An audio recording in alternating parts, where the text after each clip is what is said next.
90 years ago, Los Angeles chief engineer of the Department of Water and Power was determined to supply the ever-growing desert community of Los Angeles with its most vital resource, water. William Mulholland, born in Belfast, Ireland in 1855, moved to Southern California with his brother Hugh when he was 15 years old.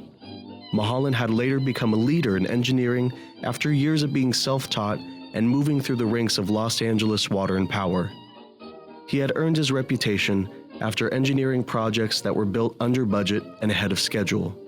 The Los Angeles Aqueduct was considered his crowning achievement, a 6-year effort that ran 200 miles across the desert, bringing water to Los Angeles through man-made pipes and canals. At the aqueduct's grand opening on November 5, 1913, Mulholland said to the people of Los Angeles, "There it is, take it." Because of the rapid growth and droughts in the area, Mulholland sought alternatives for backup reserves of water. Mulholland spearheaded the effort to create his most ambitious project yet. Located 45 miles north of Los Angeles in San Francisquito Canyon, construction of the St. Francis Dam began, an ambitious but tragic project. The dam opened in May of 1926, just 2 years after breaking ground at the site. She stood 205 feet tall and 150 feet thick at its base. It carried 12.5 billion gallons of water and was 2.5 miles long in length, a 1-year reserve of water for the city of Los Angeles. It was March 12, 1928, and things began to take a turn for the worse.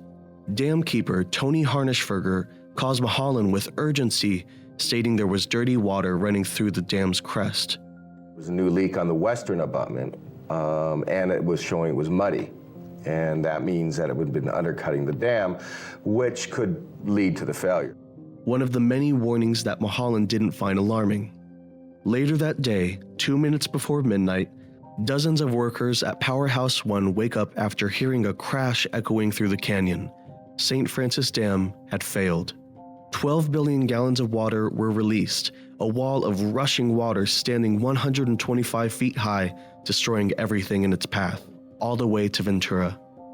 They called us and told us that the dam had broken, and everybody came over to our house, and they were all sitting there discussing, well, it cannot be possible. It's only been completed for about a week. No way. And so the men said, well, I'll tell you what we'll do. We'll go out and drive up along the river and see if we see any water coming. And Dad said they stepped outside and they could hear it coming. And our nearest neighbor, who was half a mile away, came up, woke us up, told us what was going on, and all 4 of us, Mother, Dad, my sister, and myself, went out and listened in the middle of the road, just listened to the roar. Farms and ranches were either heavily damaged or destroyed, while entire homes were lifted off their foundations. Over 7,000 acres of agricultural landscape were destroyed, including citrus and walnut trees. Livestock were either swept away or drowned trying to escape their pens. Unidentified bodies were found as far as Catalina Island and San Diego, and entire families were consumed by the floodwaters. There were many accounts of what happened, including Henry Ivan Dorset, whose sister Lillian Curtis and her husband Lyman were living at Powerhouse 2, just down the road from the base of the dam break. She recalls the water clipping at her ankles, soaking her nightgown, while rocks and dry weed were bruising and cutting her bare feet in the pitch black of night. She looked down to see if Lyman had made it. He was gone, along with their 2 daughters, Maisie and Marjorie. And when I run over to the car, why, here's my sister in the back seat. It was a sedan. And when I opened the door, she started to cry, and she was saying, "Ivan, this is all that is left to my family." Funerals from Newhall all the way to Santa Paula took place, gathering visitors, including William S. Hart, to pay their respects to the victims' families. Stood there and looked at that hunk in the middle, and I thought, good grief, both sides of the dam is gone, and here's this piece in the middle. I just was amazed. I couldn't believe that it had happened. He said they didn't want people to have to be reminded of it.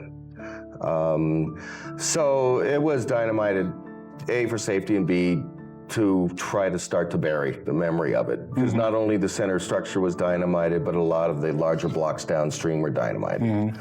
And reduced to rubble, and actually tried to contour to look like what the rest of the area looks like. Experts say the dam's failure was due to poor engineering and geological misreading. Investigations into the dam's collapse led to the creation of a set of laws to ensure that a tragedy like this would never happen again. Groups from local communities came together, including the Red Cross, Boy Scouts, local high school students, and even Calvin Coolidge. Serving his last year as President of the United States, offered the Army's services to help with relief efforts. Major newspapers including the San Francisco Chronicle, the Los Angeles and New York Times, and countless others covered the story. William Mulholland was devastated by the tragedy and took full responsibility for the dam's failure and paid in total $5 million in response to the victims' claims. He lived the rest of his life in seclusion. The St. Francis Dam collapse is considered the worst man-made civil engineering disaster of the 20th century, claiming the lives of more than 400 people.